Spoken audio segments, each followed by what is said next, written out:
दोस्तों, आपने कई बार कुत्तों को खुले में सहवास करते तो देखा होगा, पर क्या आपने कभी सोचा है कि ऐसा क्यों है?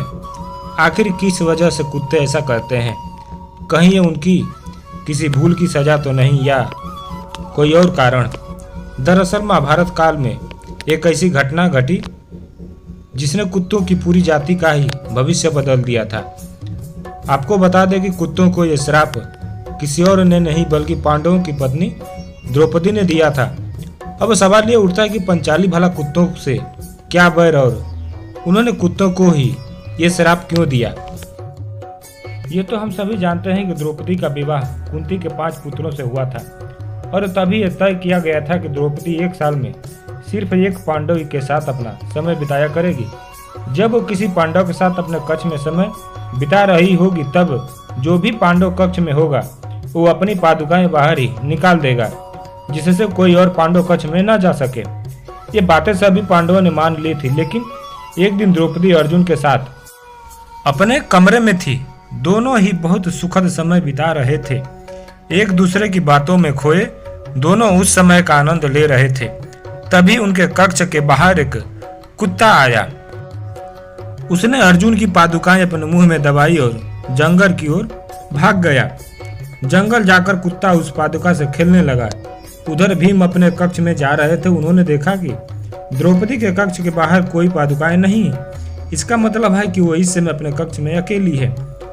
भीम बिना कुछ सोचे तुरंत कक्ष के अंदर चले गए। जब द्रौपदी ने भीम को अचानक इस तरह कमरे में देखा तो गुस्से से आग बबूला हो गई और लज्जित महसूस करने लगी। गुस्से में लाल द्रौपदी ने भीम से पूछा, आप कक्ष के अंदर ऐसे कैसे आ सकते हैं, जबकि कक्ष के बाहर निकाली पादुकाएं इस बात का संकेत दे रही हैं कि कक्ष के अंदर अर्जुन है। द्रौपदी को शांत करते हुए भीम ने कहा कि बाहर तो कोई भी पादुका नहीं है, तभी तो मैं अंदर आया हूँ। अगर मुझे कोई पादुका दिखती तो मैं अंदर आता ही नहीं। तब अर्जुन और भीम पादुका को खोजने के लिए कक्ष बाहर आ गए और उसे खोजने लगे। पादुका खोजते खोजते दोनों भाई उसी जंगल में जा पहुंचे जहां वे कुत्ते उन पादुकाओं से खेल रहे थे। अर्जुन और भीम के पीछे द्रौपदी भी उसी जंगल में जा पहुंची। तब उन्होंने उस कुत्ते को पादुका के साथ खेलते देखा। तब गुस्से से भरी द्रौपदी ने आव न देखा ताव और कुत्ते को श्राप दे दिया। उन्होंने श्राप देते हुए कहा कि आज तुम्हारी वजह से मुझे भीम के सामने शर्मिंदा होना पड़ रहा है, इसलिए मैं तुम्हें और तुम्हारी पूरी जाति को खुले में सहवास करने का श्राप देती हूँ। और तभी से ये श्राप कुत्ते आज तक भुगत रहे हैं। हालांकि ये कहानी किसी भी ग्रंथ में नहीं मिलती।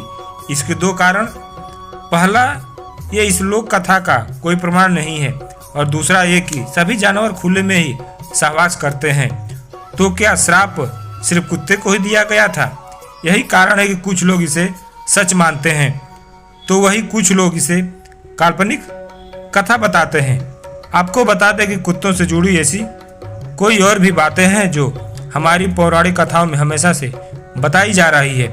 माना जाता है कि प्रकृति में जब भी कुछ घटित होने वाला होता है तो इसका पता कुत्तों को पहले ही चल जाता है। इतना ही नहीं, कहा तो ये भी जाता है कि कुत्ते को भूत प्रेत भी दिखाई देते हैं। क्या आपको पता है कुत्तों को भैरवनाथ की सवारी भी माना गया है, लेकिन इसके बावजूद बाद भी कुत्ते के रोने को अशुभ माना गया है। अगर कुत्ता आपके घर के सामने रोता है तो इसका मतलब है कि आपके यहाँ कुछ अनहोनी होने वाली है। वैसे आमतौर पर कुत्ते रात में तब रोते हैं जब उन्हें अपने आसपास कोई बुरी शक्ति का आभास होता है। वही ज्योतिष शास्त्र की माने तो कुत्ते को यम का दूत कहा जाता है। कहा तो ये भी जाता है कि कुत्ते हमेशा दूसरों की जान लेकर ही अपना पेट भरते हैं और शायद इसी वजह से ये कहा गया है कि अगर कुत्ता आपका खाना देख ले या फिर उसे छू ले तो वो खाना अपवित्र हो जाता है।